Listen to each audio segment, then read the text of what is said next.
என் பேர் அக்ஷயா. இப்போ சோசியல் மீடியால பரவிட்டு இருக்க வீடியோ எதுவுமே இப்ப எடுத்தது கிடையாது. 2025 எடுத்தது ஏப்ரல்ல. இந்த வீடியோ அவரு தப்பா எதுவும் யூஸ் பண்ணக்கூடாது, சோசியல் மீடியால எல்லாம் போடக்கூடாது அப்படின்னு சொல்லிட்டு ஸ்டேஷன்ல 2 டைம் கம்ப்ளைண்ட் ஆயிருக்கு. கம்ப்ளைண்ட் ஆகி இந்த வீடியோ யூஸ் பண்ணவே கூடாது, ஏன்னா இது ஒரு ஃபேக் வீடியோ. அவர் வேணும்னே கஞ்சா அடிச்சுட்டு நான் தங்கியிருக்க ஹாஸ்டல்ல வம்பிழுத்தாரு. அங்க ஸ்டாஃப் எல்லாருமே தான் தங்கியிருப்போம். என் கூட பக்கத்து ரூம்ல 2 பிள்ளைங்களா இருந்தாங்க. அவங்களெல்லாம் ஒரு கவர் பண்ணி எடுக்கவே கிடையாது. வேணும்னா அவங்களையும் கூட நான் பேச சொல்றேன்.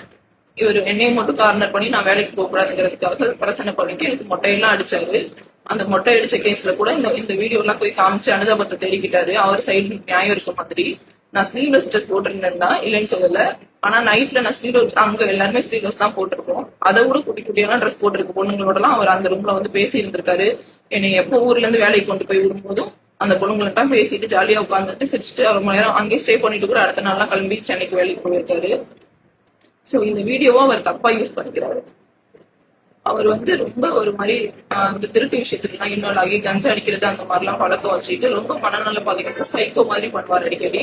அவருக்கு அந்த சைக்கோ கேரக்டர் வந்துருச்சுன்னா அவரை யாராலுமே கண்ட்ரோல் பண்ண முடியாது. கண்ணா அப்படின்னு போட்டு அடிப்பாரு. சோ அதனாலதான் நான் 1 இயரா அவர்கிட்ட இருந்து நான் பிரிஞ்சிருக்கேன். இப்ப கூட வாழ வரேன் அப்படின்னு சொல்லிட்டு நான் சிகரெட் எல்லாம் சுட்டு வச்சிருவாரு. ஃபுல்லையும் போட்டு டார்ச்சர் பண்ணுவாரு. நான் வேலைக்கு இருந்தேன்னா ஃபுல்லையை பார்க்க வரணும் அப்படிங்கிறதுக்காகவே ஸ்கூல்லுக்கு ஏதாவது ஒண்ணு பண்ணி விட்டுட்டு